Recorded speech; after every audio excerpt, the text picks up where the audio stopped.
Hey, what's going on? This is Michael from the San Diego Skateboard Longboard Race Club.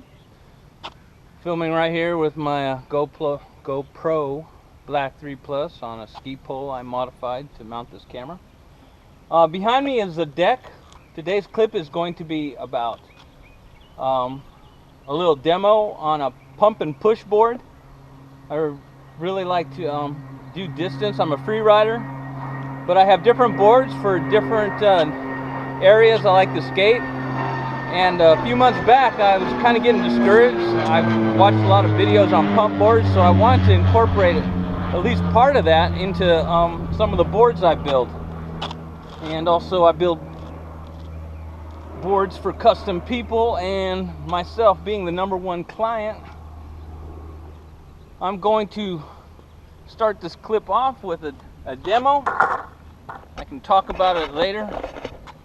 Wasn't too happy with the traffic on the last clips. Anyway, here we go. Making sure I'm standing on the board. I got the Vector Bennets up front and a Randall with a 44. Before I take off, I want to show you I've de-wedged the Bennet Vector because I wanted stability. In my background, trying to hold the camera at a good angle so you can see. I have no problem brake checking down this hill, being in control. It's not a downhill board, so basic speed is under 30 miles an hour. And then when I show the hill I'm going to pump down,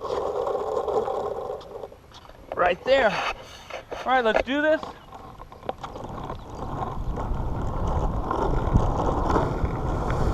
I'm on a drop-thru board, which makes the setup a little unique. Obviously, I wanted to drop through because I'm going to skate, use this also as a push board to go quite a bit of miles. We got a strong headwind today, so I'm kind of forced. I haven't really got my pumping motion in yet.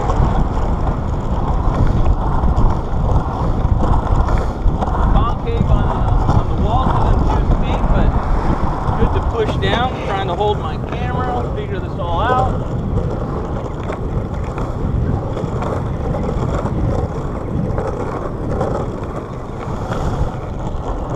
Yeah, with gloves on and riding without trying to have a stable camera, I can show you a lot more of its capability.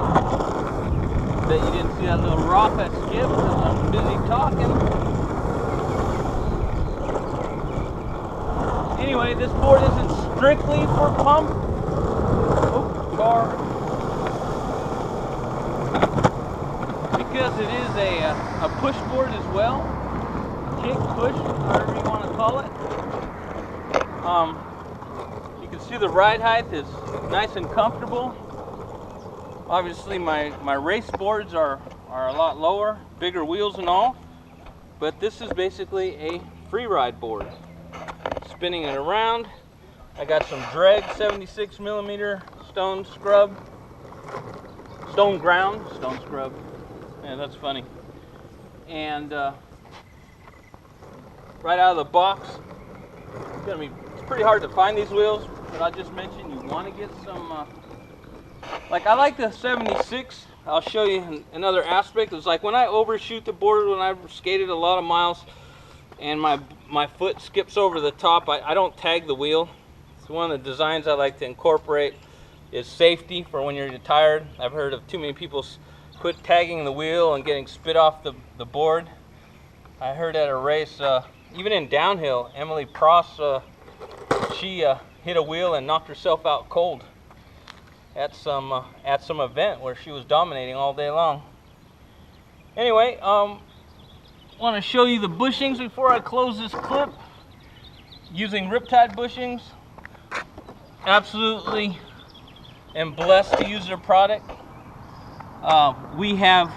This is for the Randall truck. I'm showing a barrel, 90 APS barrel. Has a nice little bounce to it. A rebound, quick rebound to center. The board side bushing is a chubby. Fits really good with Randall trucks. I wouldn't recommend it for all trucks, but it works really nice on that one. Swinging around to the Bennet Vectors that I've de-wedged. We have a tall 88A APS, I believe. I could be wrong, could be WFB. Anyway, if you want to really know, you can always contact me. And then we have a 90 APS Forscher cone. So, tall cone and a standard cone. Something worth mentioning before I close this video is the fact that when you do your setup, and you know, I'm 190 pounds, and so the bushings are for myself, but you don't want the rear wheel kicking up extreme. I'm setting up the front for how much you know, travel I want it side to side, but I'm also aware if I can't set up the rear too stiff, because the wheel will come up and I'll lose traction. And like I said, you do all purpose with my boards, so I like to be able to carve. I like to maintain a good grip on the road.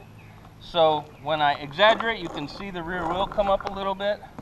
Always make sure on your setups that you have no wheel bite. You know, you can stand next to a table. This one, the clearance is fine, front and back. And then I have ways, obviously, to fix that, either by changing the bushings, or if it's a 9-ply deck, you can modify the board.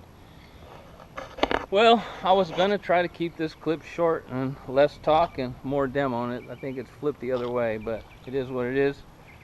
Thanks for checking in. Michael, San Diego Skateboard Longboard Race Club. I hope this encourages you to, yeah, build cool boards and get the most out of it and make them the way you want to ride them. All right then, checking out. Peace. JesusRulesMinistry.com. Supporting San Diego Skateboard Longboard Race Club. Out of here. See ya.